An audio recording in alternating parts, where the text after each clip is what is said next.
you don't really understand how bad you feel until you start to feel good again.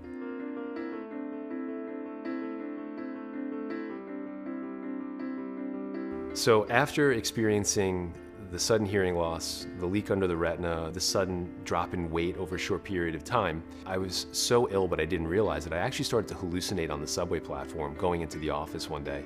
And long story short, that afternoon I ended up in the emergency room with my blood sugars being over 800. I was given my first insulin injection in the emergency room that day. I was pumped full of fluids, and it opened up a whole new chapter of life for me.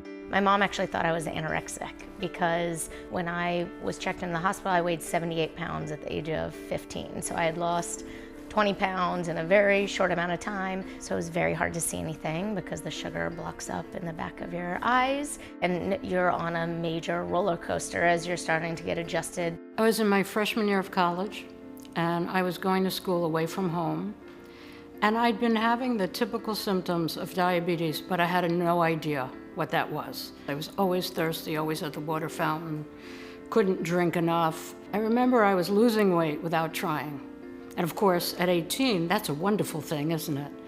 And it was only later that I realized those were all symptoms, classic symptoms of diabetes.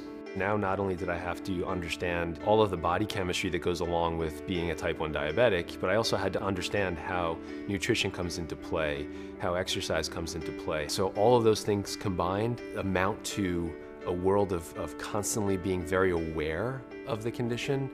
But in my opinion, it's probably the healthiest that I've ever been because I am constantly in touch with where my diabetes is at any one period of time. So we went to the doctor, and they said to my parents, your daughter has diabetes, you have to take her right away to the hospital. And I remember very clearly thinking my life was beginning and my life was ending all at the same time.